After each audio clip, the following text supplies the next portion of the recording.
कहते हैं चंद्रमा सिर्फ आसमान में नहीं चमकता, वो दिलों में भी ठहर जाता है। आज हम सुनेंगे चंद्रदेव की कथा, जिसका प्रेम इतना गहरा था कि उसे श्राप मिला और उसी श्राप से जन्म लिया पूर्णिमा और अमावस्या के रहस्य ने। बहुत समय पहले ब्रह्मांड में ऋषि अत्रि अनसुया के पुत्र हुए चंद्रदेव। उनका रूप उज्जवल, मन को शीतल करने वाला था। दक्ष प्रजापति की 27 कन्याएं सुंदर, गुणवान और तेजस्वी। दक्ष ने चंद्रदेव से कहा, हे चंद्र, मेरी सभी कन्याओं का सम्मान करना और स्नेह देना। चंद्रदेव ने एक वचन दिया, प्रजापति, मैं प्रत्येक से समान प्यार करूंगा, लेकिन भाग्य की रेखाएं किसी के वचन से नहीं रुकती। 27 पत्नियों में से एक थी रोहिणी। उनकी सुंदरता और मधुरता ने चंद्रदेव का मन मोह लिया। हर रात चंद्रदेव उन्हीं के पास समय बताने लगे। बाकी पत्नियां अकेली रह गई। धीरे धीरे सभी बहनें दुखी होकर अपने पिता के पास पहुंची और बोली, पिताश्री, चंद्रदेव को केवल रोहिणी से ही प्यारी है। हम सुन उनके लिए अदृश्य हो चुकी है। यह सुनकर दक्ष प्रजापति का क्रोध भड़क उठा।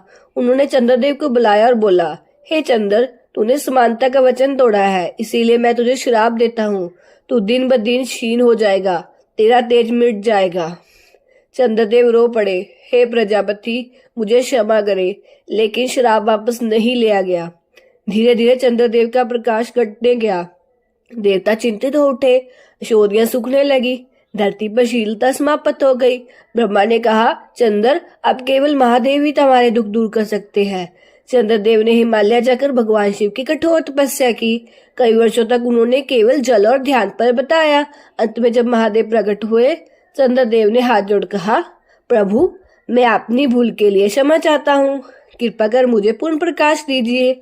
शिव मुस्कुराए और बोले, हे चंद्र, दक्ष का श्राप अमर रहेगा, परंतु मैं तुझे वर देता हूँ, तू घटेगा भी और बढ़ेगा भी।